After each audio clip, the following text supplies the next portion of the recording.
Hello,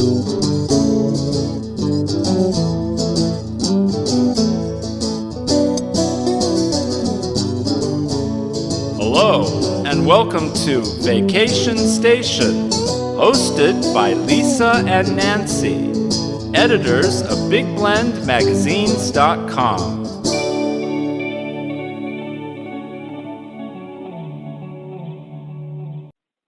Hey everybody, welcome to Big Blend Radio's Vacation Station Parks and Travel Show with Nancy Reed and Lisa Smith. We're the crazy mother-daughter travel team and publishers of the digital interactive Big Blend Radio and TV magazine. That's our variety publication. It covers travel too. And also we publish Parks and Travel magazine. Obviously that's all about parks and travel, but it also covers our Love Your Parks tour, where we're traveling the country full-time, documenting parks and sharing the stories of the different communities we visit. You can keep up with everything Big Blend related at bigblendmagazines.com. And today we're super excited about our guest. We've got a landscape photographer, hiking enthusiast, and author Derek Dellinger joining us to talk about his awesome new book. It's beautiful. If you love hiking and getting out into nature, you need this book in your life, right, Nancy? It's Absolutely. I know For sure. we're fighting over it, but it's a good thing we hang out together. I know. You have it now, and I'm like, hey, wait a minute. I know. We're playing hotel room radio here. The book is called America's Best Day Hikes, Spectacular Single Day Hikes Across the States. It's published by Countryman Press. Of course, you can get it go to your local bookstores and support your local bookstores. And of course, you can get it online at all those places like Barnes & Noble, Amazon, all those places. But welcome, Derek. How are you? I'm excellent. How are you? Doing good. So where are you today? I am in the Hudson Valley of New York, where I reside. I am unfortunately not on a exotic mountaintop at the moment, but so it goes sometimes. All right, but you cover your area well in your books. I know that you wrote 50 hikes in the Catskills and 50 hikes in the Upper Hudson Valley. Nancy and I have not reached your area yet on our Love Your Parks tour. Today we are in Yuma, Arizona, just a couple minutes walk away from the Colorado River and part of the Yuma Crossing National Heritage Area. So did you get down to Arizona at all on your 4-month adventure putting America's Best Day Hikes together? I did, yeah. I believe, let's see, I did Humphreys Peak. That's the high point, right? Yeah.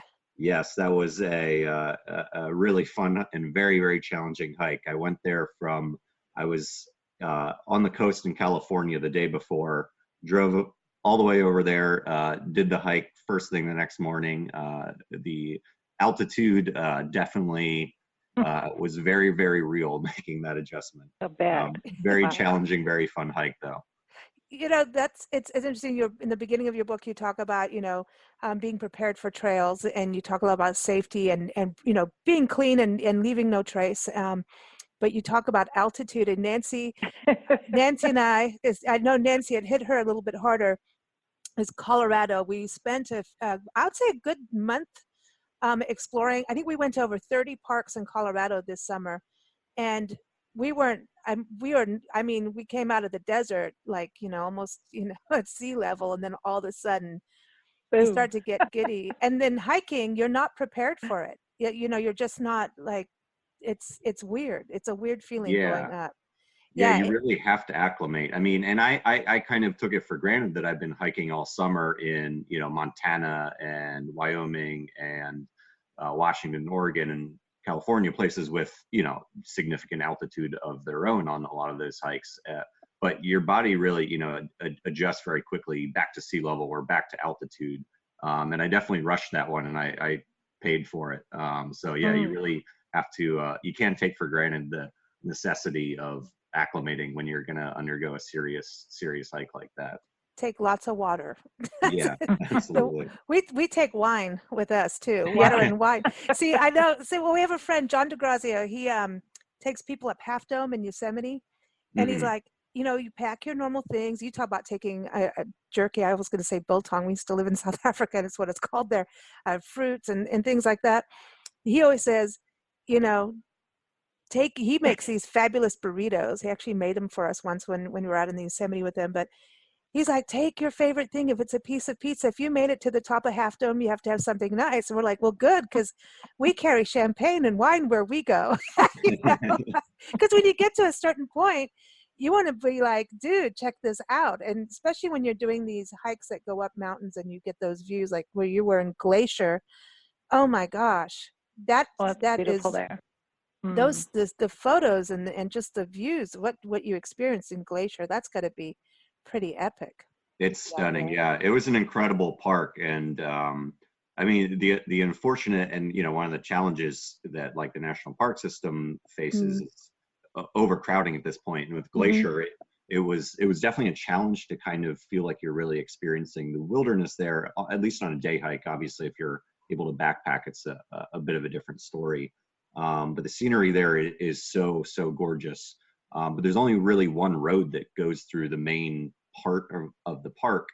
So everyone's kind of congested on this road. And I think there's going to be probably in the coming years debate about switching over to a shuttle system like Good. you have in Zion or somewhere like that. Because it just gets so crowded along the road.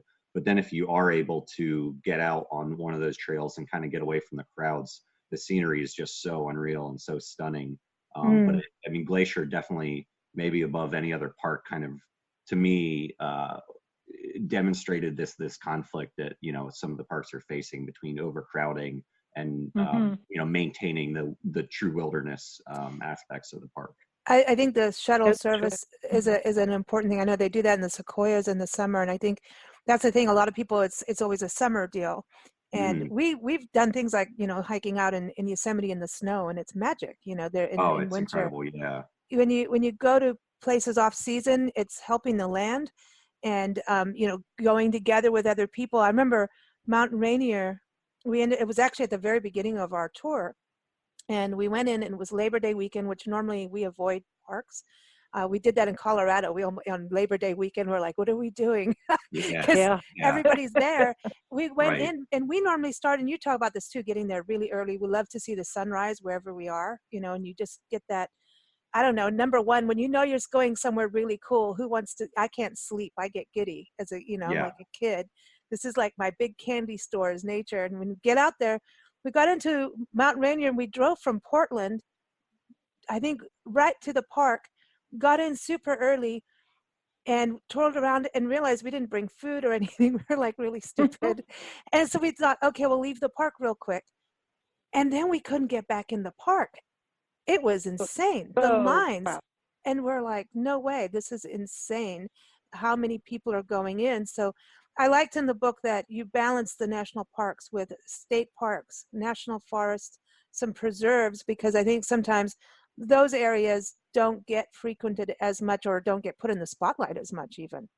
Yeah, absolutely. I mean, the overarching point of the book was to kind of represent, the geography of the country, across the country from region to region, sort of independent of states, which is why I broke it down by region and not by, each 50 state gets one particular hike. I broke it down by region to kind of try and capture, like, if you're in this region, what are the, trying to look at the landscape itself, trying to look at the geography itself, and not state boundaries or arbitrary man-made boundaries, and looking at all the notable, landscape features and notable hikes. Not just in national parks, but in somewhere that really captures the feel of the region, wherever that is. Agreed. It reminds me of a book that I cherished for years called Off the Beaten Track, which made me go on every single road and hike in South Africa that I could find. It was just something about the book and the photos. I was like, man, I have to go see that. And then now it's just become a lifestyle. Yeah. Well, as soon as Nancy saw your book, she was like, it's an off the beaten path. Yeah. We got it. And that's because it does change you. And you talk about that too. And I think what I also liked is that, you're talking about best day hikes, because I think society's busy, or if you are road tripping across the country, you may, you can't spend 10 days somewhere. And I think also people tend to think of hiking as backpacking, that you have to complete the entire, Appalachian Trail or the Pacific Crest Trail or something. Whereas just get out in nature and get started. You know, you don't have to take the most epic major mountain. You know, you can get started some way, you know? Yeah, I mean, I think it is important to have, like you said, that kind of middle ground where I think a lot of people see it as either like, oh, I'm just walking around this park, and, you know, and they view maybe perhaps to the extent where it's becoming dangerous because a lot of people do get hurt. They view, you know, parts of national parks or the places they visit as no different from, say, Central Park in Manhattan, where it's just a park where you walk around and nothing bad could possibly happen. It's not really nature. To, like, you know, hiking is extreme backpacking and you're out in the woods for 4 days. But there's an important, you know, middle ground there, and it's important to recognize that any experience out in a park is and should be, you know, a connection to nature, where it's not, you know, this matrix that we've created with society where nothing, you know, bad can happen to people anymore. It's a real place. It's the real world. It's what the world actually is, and it's important to experience that and to recognize, you know, the dangers and the beautiful aspects of that, you know, both sides of that coin, and to take it seriously and to be prepared and to appreciate what's there and to recognize the need for those natural places. Yeah, don't play Instagram with a moose. You know. Exactly. Well, yeah, Oh. and the phones. I mean, yeah, take your phone because you just might need it, but put it in your pocket or something and just leave it. Yeah. I mean, yeah, you know, like so many people get injured now, you know, with say bison in Yellowstone or something. Again, like, I think we've created this sort of matrix with society where, you know, we're in this artificial world, and we're artificially safe, and you're walking around Central Park and there's a cute squirrel or performer or whatever, and you're in Yellowstone National Park and you see a bison and you're like, oh, it's part of the attraction. It's, you know, this cute thing that's hanging out here. And then people unfortunately get hurt every year because, you know, they're not really taking it seriously. They're not really recognizing that you can't just walk up to this animal and take a selfie with it. It's a very dangerous, like, you know, natural phenomenon. Yeah, but there's a consciousness. Interesting. You know, the human mind, you know, I think it's Disneyland, you know, and they would, I know from meeting tourists to Africa that some of the people on tour, you would find a pride of lions and you're in a van, and the next thing you know, people are opening the doors and getting out. Yeah. You know, and I'm like, okay, what's wrong with this picture? Yeah. You know, do you not see those are lions? And Right. they're like, oh, they wouldn't let you in the wilderness if it wasn't safe. And, Right. and it comes from like going to Disneyland and those safari places where you're in the car and the lions are out there, but you're supposed to stay in your car, you know, and the drive-through parks like that. Somehow our minds go, well, it wouldn't be here if it wasn't safe. And people really, it's amazing to me. I've seen it so many times. And like, oh, well, let's see how close I can get to that lion. Yeah, okay. Yeah. No, I think hiking gives you this, when you take it seriously, like you're saying, you go out, you know, wear the right shoes, and, you know, though I do know people who go barefoot hiking. But there's this awareness that in a consciousness, and you start to observe things. And if you know, I know you do photography as do I. When you're out there, there's looking through your camera lens, but then sometimes you just want to take it away and just look and absorb. And I think we need this balance as human beings in today's society, is to go back to nature. I think that's actually a really important part of it, is that we start to get our skills of observation.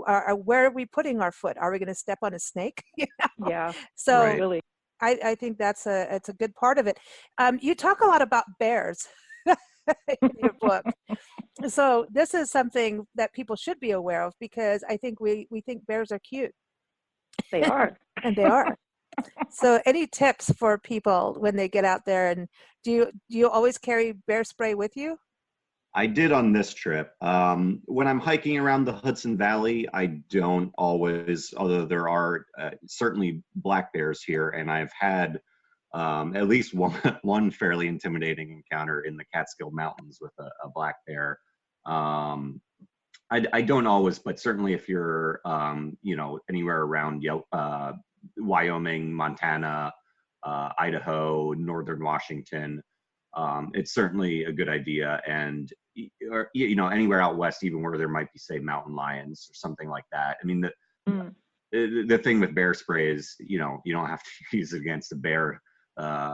It'll protect you if anything or anyone attacks you. So it is certainly something that's a good resource to have on hand if you're, you know, on your own or just, you know, maybe trying to be careful.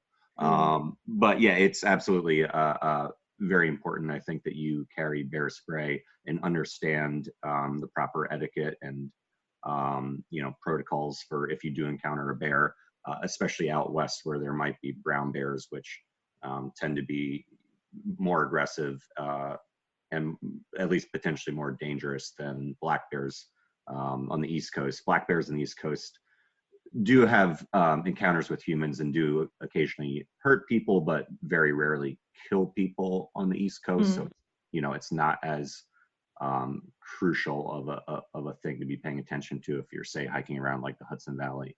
But yeah, out west, you really want to be mindful of, well, one, the main thing is bears don't want to attack you. They're not preying on humans. Bears are omnivores and they largely eat, they don't eat, meat is not the main part of their diet. Bears are not really hunting for meat as the main part of their diet. They're eating flowers and grubs and fruit and other things. They're so successful as a species because they're so diverse in their diet and because they are omnivores. They can eat so many things. So they're not trying to, you know, hunt you down for food or most things for food. So that's important to remember. The bears are really only going to attack you if you startle them or if you provoke an incident. And a lot of times that's just because the bear is taken by surprise and it's trying to defend itself. It's reacting to a perceived threat. So the bear is, if a bear is hostile towards you, it's because it's as nervous by your presence as you probably are a bit. So the main thing to remember is just you don't want to ever take a bear by surprise. And that's usually when incidents happen. So the main way to avoid that is just making noise while you're hiking. If you're hiking in a group and, you know, especially in grizzly bear country, you want to be making noise all the time. If there's a blind spot in the trail, if you're coming up on a crest on a hill or a turn in the trail, you want to make sure you're announcing your presence, especially if there's, say, a stream or source of water nearby that might be creating ambient noise that might drown out the sound of your footsteps. You want to make sure you're not coming up on a bear and unannounced and the bear's, you know, shocked by your presence and retaliate. And then there's also food, you know, how you're transporting food. I mean, I you know, from tours in Africa that baboons are really good at sniffing out food no matter what you do. If you got food, they're going to know. Their noses and their sense of smell is so good. Even if it's wrapped in like Tupperware and Saran wrap and all that, they know you have it. Yeah, absolutely. Bears can smell. Their sense of smell, I think, carries for miles. I mean, it's incredibly strong. And that's certainly something that's become an issue in campgrounds in a lot of the national parks, to the extent where in Yosemite, some of the campgrounds, like you just have to lock up food at all times. It cannot be out exposed unless you're actively cooking and eating it. Sequoias, sequoias are like that. But Sequoia, we got to see bears in Sequoia quite a few times, actually. And then we went on the Crescent Meadow, is one of my favorite places in the world. Meadows are just, they're magic, man. There's all kinds of things going on in meadows, you know? And we came across a mama bear and her babies, and we're like, we heard this scratching, and we're like, what is this sound, you know?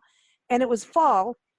And so we learned later that, you know, they were scratching to get grubs out of the trees, but nothing bad happened. You know, we didn't get hurt or anything, you know, it was just, we were so lucky, you know, to see that and to experience it. And I think that's the thing, you know, there's something around every corner if you know, keep your eyes open. And a lot of times we see people on a trail that are they walk by a baby deer and they walk by animals all the time, you know, and I don't know how they're not really looking. It's amazing. I started like a collection of footage of that. You know, it's like, hey, you missed this. Oh, look, a snake just went across your foot. So that's the thing. We managed to find a lot of snakes. Did you experience a lot of snakes on this 4-month trip? Actually, surprisingly, no. I don't really recall any particular snake encounters that I had. So I don't know if that was maybe a result of I pretty much only hiked very early or very late in the day. You know, and if so snakes are out basking on warm rocks in the sun or something, I probably mostly avoided that. Or maybe it was just, I don't know, luck, either good luck or bad luck, depending on your perspective. But yeah, no, I didn't really have any snake encounters. So my fun animal encounters were pretty much limited to a lot of elk, bison. I certainly did see quite a few bears, which and again, you know, the bear encounters don't have to be scary. Like you said, you should be paying attention all the time. You might just see this bear or another interesting animal kind of meandering through the woods nearby, and it's probably, you know, not going to bother you, and it's going to be a cool experience. And it's not something that you should be innately afraid of. Like you certainly should not, you know, scream and turn and run or whatever. A lot of times you're just going to see this animal and it's going to nonchalantly, you know, saunter on by and not pay you any mind. So it's certainly very, very important to be vigilant for, you know, where you're stepping, watching out for snakes or scanning the woods nearby for just, you know, interesting things you might see, or bears or whatever wandering through the woods. I always bring up snakes. It's kind of a running theme on our show. Maybe it's because we keep finding them, and it's funny because they just go right over your foot and right. Yeah. I know Nancy and I don't know, for some reason they like us. The one hike that you document in your book takes you to Grand Sand Dunes National Park and Preserve, and Nancy and I got the opportunity to go with our friend Eva Eldridge, also a travel writer. And she went there as a kid, and so she was like, let's go. You know, we were staying at her place in Colorado and drove out there, and you know, seen like Kelso sand dunes in the Mojave, and you know, obviously sand dunes in Africa, and here being out in the desert where we are. But that park totally just blew my mind, because there was, you know, here's these giant, I mean, I think they're the largest sand dunes in the country, but you've got mountains and forest right there. I mean, it was, and the creek, was it Mondano Creek? I can't remember quite the name, but it was like that. It was still running, and this was in August, and there was still a little bit of water because they got a lot of water that winter. But by the time we got there, we got stuck in an alien garden. Really, there's like a UFO garden on the way there. But oh yeah, the one town nearby I think is like very well known for alien encounters. I know. Yeah, all that stuff. Yeah. We got stuck there, but so by the time when we got there, the timing was not right, and a summer storm was coming in, and it was like, okay, if we go try and get up on the sand dunes now, you know, and so that's that awareness. Normally I'd be there first. I'd actually like to camp there and then go. And I heard that they do like moonlight hikes up in the sand dunes. But what was that experience like? Because as you say in your book, that you're not really following a trail. You're just like, you're going up in the dunes. Yeah, that was certainly one of the more challenging entries in this book to write about, because there's no way I wasn't going to include it. As you said, it's an absolutely incredible place. I mean, it's very, very unique, certainly at least in the United States, that combination of these huge sand dunes, which just on their own are, you know, incredibly unique and not something you're really going to experience in too many places, but then surrounded by these, you know, gorgeous, you know, Colorado mountains and pine forests and all that. It's such a singular, unique place. It really is one of my favorite spots. I mean, I love Colorado, just, you know, blows me away. I'm lucky enough to get out there fairly often. I have some family and friends out there, and it's just such a cool state. I don't know how they managed to get so many 14ers and you know, these epic mountains and so many unique and interesting geographical features. But yeah, the Great Sand Dunes is incredible, and it was challenging to write up the entry, but you're kind of going more for, okay, don't worry about the step-by-step with this one, just kind of like, this is a place you have to visit and explore, and you're not, you know, you're probably not really going to get lost there because you're on these wide open sand dunes, so you can kind of just meander around and venture out there. And that's what most people seem to do there. People are trying to find the high dune, and maybe the bolder people are going out to the star dune, which is, despite high dune being named high dune, is not actually the highest dune. The star dune is. So people are kind of adventuring out there, but a lot of people are just walking around, just kind of, you know, sledding or rolling down these giant piles of sand and just having a good time. It's not really, it's certainly not a hike like any other hike, and it's not an environment like any other environment. Yeah. Yeah, I mean, and you can go out and backpack and stargaze, and you're in this wide open expanse kind of. I wasn't out there long enough to be able to do that, unfortunately, but I would really love to go back and do Yeah. that. It really is just, yeah, such a unique experience I out want to there. go camping under the stars there. And Yeah. Colorado, like that, I mean, we did 30 parks this year in Colorado in a Oh, very wow. short time span. And so you don't always get to do everything you want. And that's what I think is so great about these, you know, your book being day hikes, because really it's something we actually, as we started our tour, we actually called it the Spirit of America Tour, because we thought of like America's best idea with our national parks. So we were doing the national park units and covering other parks too, because how can you not, you know? Right. And we realized like every single park, and to have this balance between our public lands, we need to go to the smaller parks. We need to have as many urban parks too, though they're really important. And so that's kind of, now it's the Love Your Parks tour, because it is about love your parks, but don't love them to death. Go to these little places, and also because we realized a lot of people thought that, okay, if you go to a national park, that you really have to be an athlete or an Olympian. We actually started a 1-hour walk Facebook group just to get people out to take a walk. Just go for a walk and start there, you know, and then it'll start building from that. So that's why I really appreciate what you've done with your book with that. I do want to know, is this hiking always been like in your genes? Have you done this since you were a kid? Yes and no.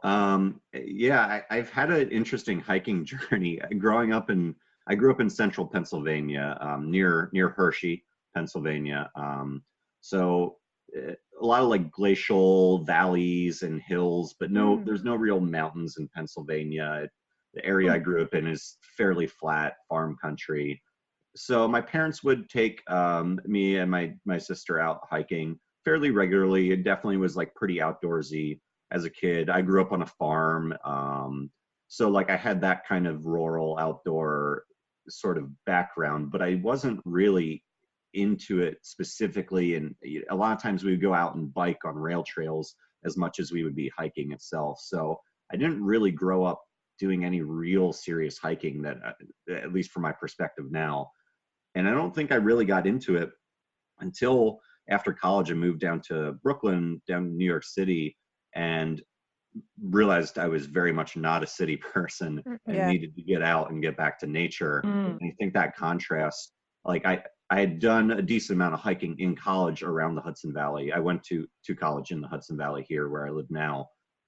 So I had experienced some of these trails during that time, and they didn't register, you know, quite as something that I was as actively into as I am now. But moving down to the city, it became something I really craved. And I would get out any weekend I could to hike. And then eventually I was just like, well, why am I living down here?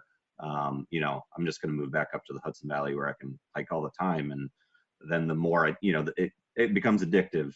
You know, the more you do it, the more I realize, like, yep, this is me. This is really what I need. Like, you do it and you feel alive in a way that you don't in, you know, normal everyday circumstances.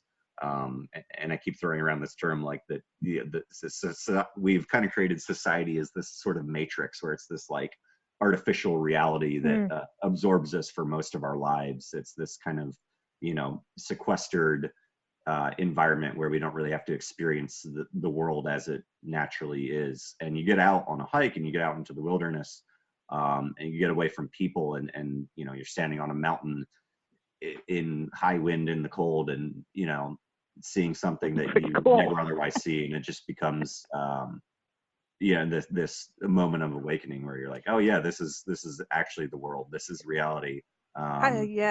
It's euphoric. Society feels, exactly, it's hard going back from that.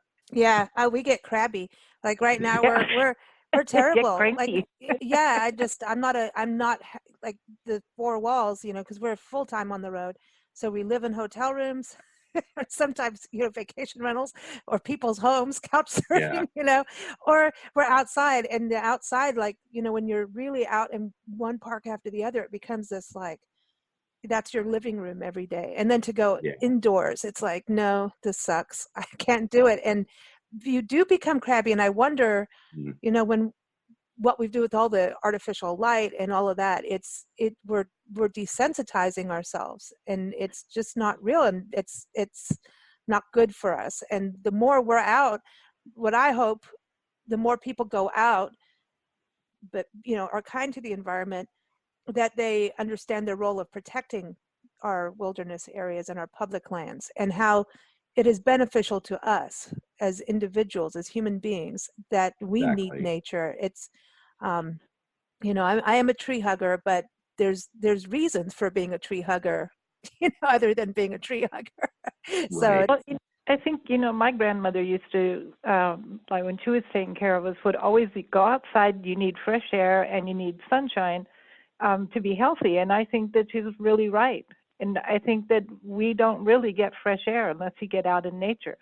And I think that it is healthy for you to get fresh air on a regular basis. I think we forget that our bodies really need fresh air.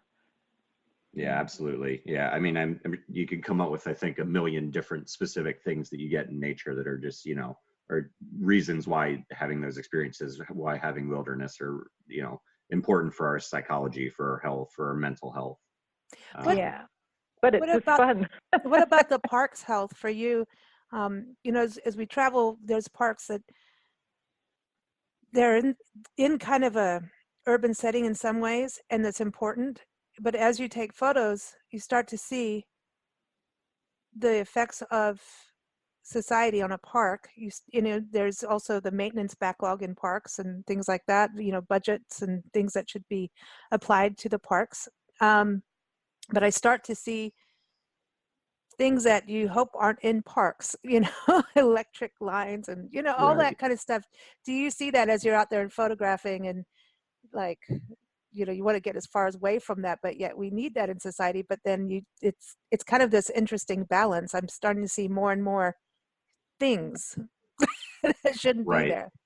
Right. I mean, yeah, again, it I guess that goes kind of back to this Disneyfication or whatever you want to call it, of, some people want to just visit a park to, to kind of check it off or whatever, without really experiencing the wilderness aspects of it. And we're kind of trying to draw up these zones of safety, even in those areas where, you can just go out there and snap some selfies and feel like you're say you were there without, you can now do that kind of without really experiencing the wilderness, which, I mean, it is, I guess, unfortunate. It is maybe a slippery slope of, the hope is the more people go out there, the more they cherish these places and the need for wilderness, and start to, go down this path that we're talking about, where you realize you need this, and humans need this, the earth needs this. It's a very important thing that we need to work to preserve. But if you make it too easy to just kind of like drive up, park, take a selfie, and drive away, are people getting those experiences? Is that going to register? I mean, obviously you don't want people getting hurt, but we are kind of, civilization is encroaching into the parks a little bit. So I don't know what the answer is there. I mean, again, you want to, even with the the over trafficking thing, you obviously want people out in these parks. You want a lot of people visiting them, so we can stress how important they are. And so anyone, these parks should be for everyone, for anyone that wants to visit them. But at the same time, they need to be getting the resources, getting the funding that they need to preserve them, and to, make sure that the wild aspects of those parks are still wild and they're not just getting trampled by people. So we need to, this extends to all levels of, government and society and whatever. We need to be putting the efforts towards making sure these parks stay wild, and they aren't just like somewhere to drive up and take a selfie. But obviously it's complicated and complex how you maintain that balance, because is a fun. When you put the book together and looked at these hikes, because you took the 4 months, and I mean, that's just like a cool 4 months, man. Just go hike across the country. But I know that you were talking about how much work how much research, and so when you're putting things out there, you want to tell people some of the criteria? Was it like, do you have telephone poles in the middle of, a glacier and or things like that? So what were some of the criteria? Because I know you were talking to people on social media, you were talking to other hikers and riders, photographers.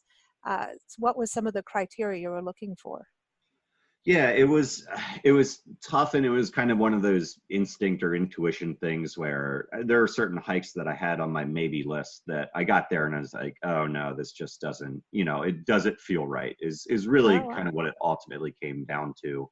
I had a list of probably, I spent 6 or 9 months researching it. I talked to hundreds of different hikers, really awesome people who are willing to share their thoughts and opinions. Some, like, a lot of random people that I just kind of found that were landscape photographers or hikers, and some friends and family and other experienced hikers that I knew, and just tried to get as big of a list as I could of notable hikes. And I did what research I could on them ahead of time, kind of weeded out things that didn't seem like they maybe quite fit. But once you get out there, you're like, yeah, I don't know, just does it feel right? Does it feel like this captures the essence of an area? Or is it maybe, in some cases, some of them were just too maybe challenging for a book that was focused on day hikes.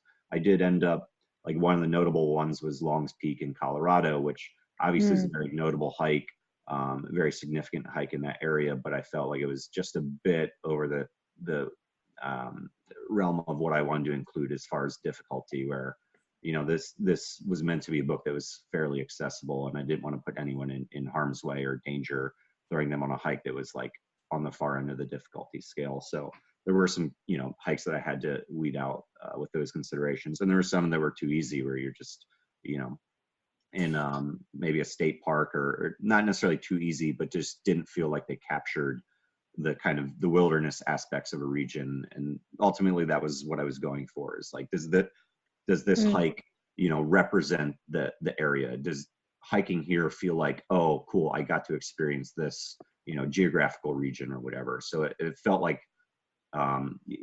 again, it's just a feeling, I guess, of you're there and you feel like you experience. Yeah, that sense of place. Yeah, exactly. It still has its integrity. Right. I agree that we're like that. It's like, as you edit magazines and stuff, it's like, okay, sorry, that sounded like a good idea, but nope. And it's, but it's such a cool thing that you went out there and personally did these hikes. I think that is important, especially nowadays where people scrape everything off the internet and recreate it, Right. I think that's really great that you did it personally. Number one, who doesn't want to, but also the way you wrote it, each hike, it's, beautiful pictures, very simple, like here's the experience, and then here's the how-to, and it's just it's just enough to make you go and create your own trip, you know what I mean? And go plan, if you want to stay in a hotel, go online and do it, or whatever. But you give us that, you can see the map. It's so well done. So kudos to you on this. It's very exciting. Nancy and I will be using this, especially when we go back to Colorado, because we'll be fighting over it. Listen, Colorado, those mountain passes, man, I don't know. Yeah. Any tips on people having vertigo like I do? Because I'm terrible. Like, I'm not good at the mountain. Like, I did every single really crazy mountain pass, I think, there. I went on the highest road. I did all of that. And through the San Juans, through like Ouray, or however you pronounce it. I thought I was going to die, but we didn't die. Seriously, I thought I was going to die. Like, I almost thought I was just going to stop the car right there. And oh yeah, those roads are terrifying. I don't know. I'm there with you. It's my uncle lives in Durango, so oh sweet. So my family will go out and go like ATVing on those mountain passes with him. And some of the stories he tells, I'm like, there's no way I'm doing. Like, I want to be on foot. Then I can do things, and you could get down on your hands and knees if you need to. You need to remember the Grand Canyon. Went to the north rim of the Grand Canyon, and I think that area is like I don't want to say, it's just not as, everyone goes to the south rim, right? That's the big, easy place to go. But the north rim has to be one of the most magical places. I mean, when we went there that one time, all these butterflies just That was awesome. We were like in the middle of a butterfly migration. It was Oh, wow. crazy, amazing. And it's just like, I couldn't believe, maybe it's because we were living outside Joshua Tree Park at that point. So we're used to the desert, but then you get into this green, lush area. You get like silly, you know, you just want to go roll in the meadow. And that area was magic. But Nancy, I'm just sitting up here on the bench overview, looking at this beautiful, she decides to go down the trail. And there was one guy that was on his hands and knees I know. crawling because he got that vertigo thing, and I do. And I'm like, dude, I just feel like I'll cough or laugh and off I go. And if I get that feeling, I ain't doing it, you know? So I think there's that balance. I don't know what that vertigo thing is, but I get that. And yet I'll still push myself to a place, but not take that extra step. You know what I mean? There are parks in the Grand Canyon. There was that one trail, like I was just astounded because you end up going on this kind of bridge across this huge canyon, and there's no railing on the bridge, and it's not that wide of a bridge. And I'm like, well, wait a minute, I'm a little nervous of this. And then here comes kids and they're running, and I'm thinking, as a parent, there's no way I'd let my kid do that. And I'm like, I'm getting down on my hands and knees, and just as I'm thinking it, here comes the guy crawling on his hands and knees. Good God! It was scary. Have you done that? Have you gone on a trail like that got you on your hands and knees? I mean, yeah.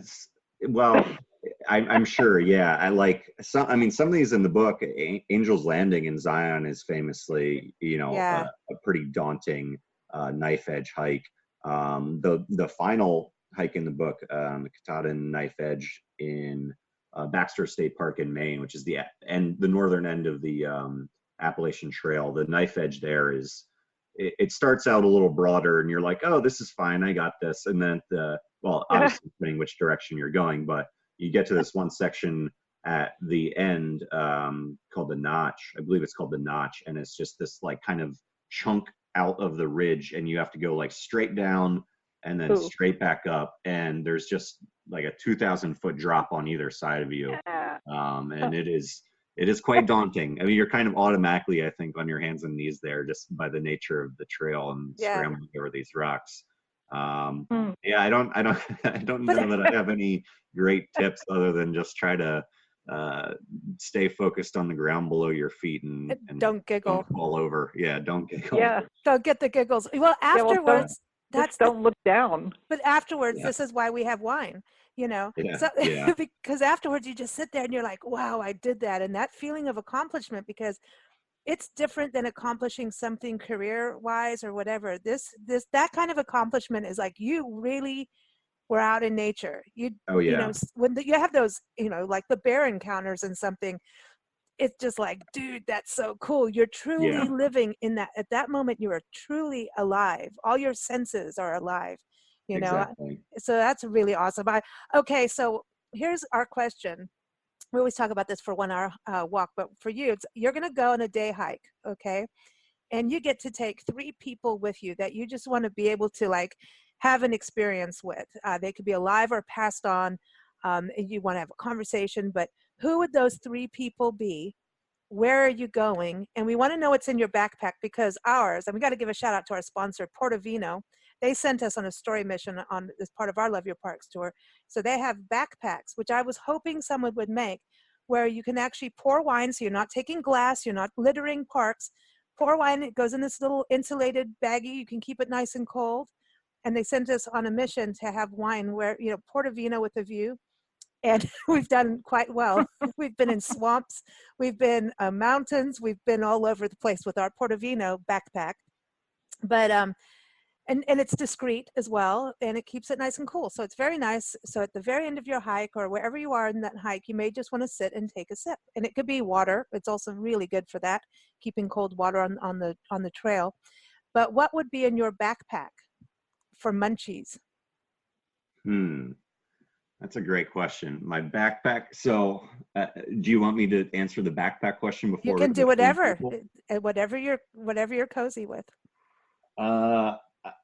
I mean, so I would probably, the 3 people, I guess this is probably a fairly cliche answer, but if it could be anyone from any time, I would have to go with John Burroughs and the other John, whose last name I always feel like I'm saying wrong, John Muir. And the third person in their little social circle, Teddy Roosevelt, I think would be an interesting three people to hike with. Can we throw Edward Abbey in there too? Just yeah, sure. Yeah, I mean, if I get a bonus fourth person, why not? But you know, those three people were all good friends and close in real life, so that's kind of why I picked the three of them.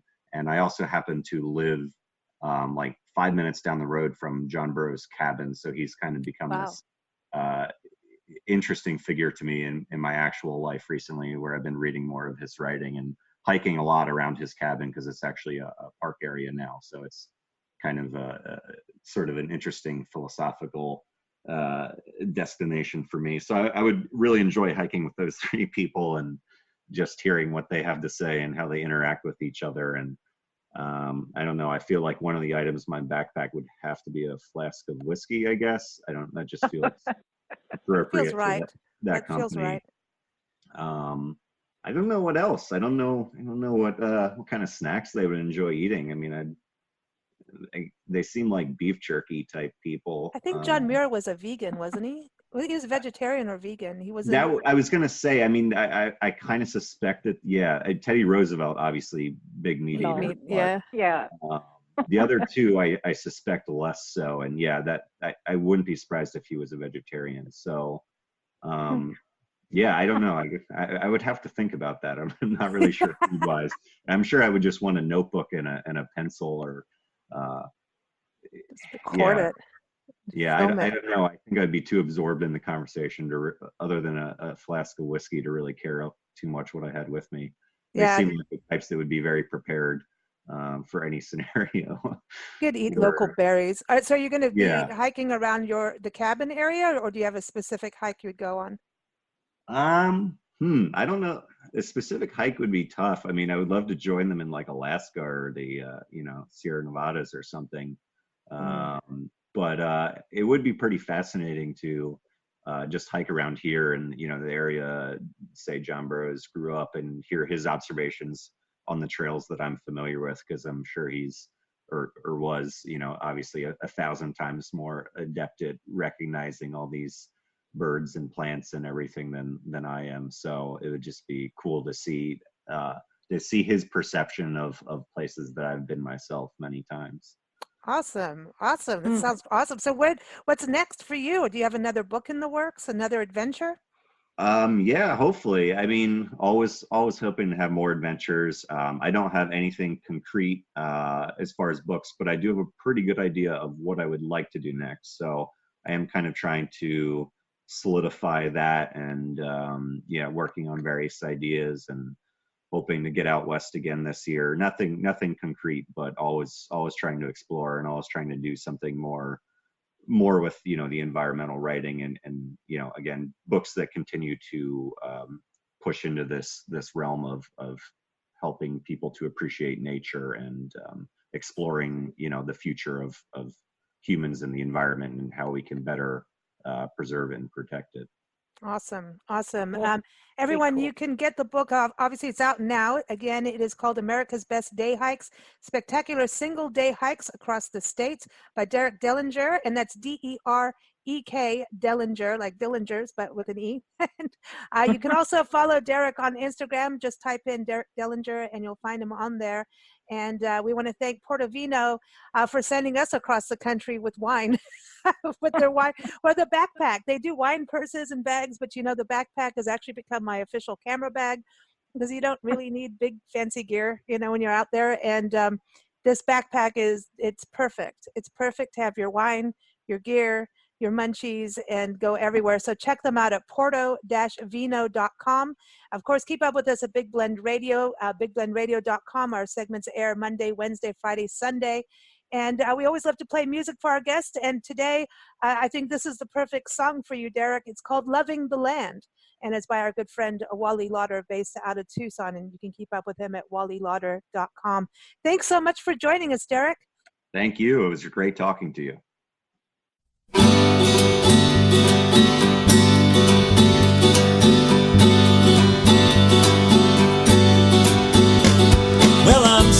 on my back porch, my guitar in my hands, and I'm looking at the afternoon, I'm looking at the land.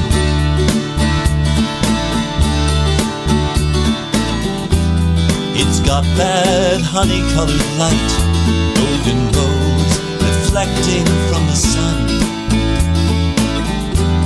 She steps outside and asks me, what are you doing, hon? And I'm loving the land, I'm just loving the land. I'm loving the land, I'm just loving the land. Got an angel in my corner, must have a Buddha at my side. And if I had any worries, I've left them all behind.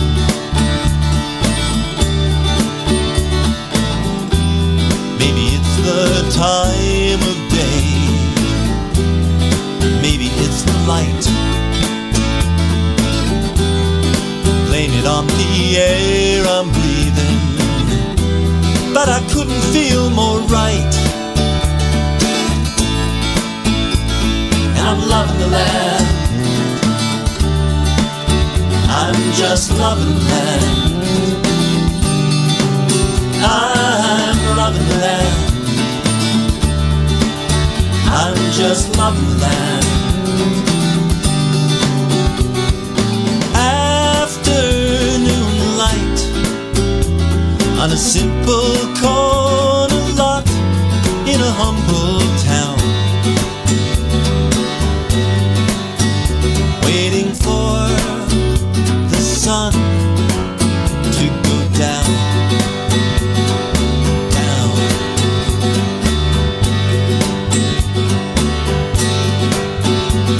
Well, when this land was made, it was made from near and far. Molecules and galaxies and mystery and bits of stars. And I'm just letting go like a leaf to the wind.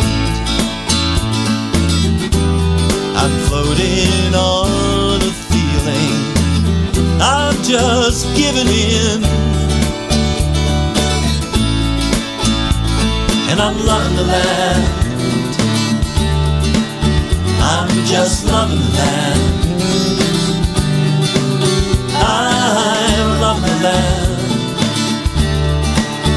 I'm just loving the land. This land is your land, my land, from California to New York to the Fiji Islands. I'm loving the land, I'm just loving the land.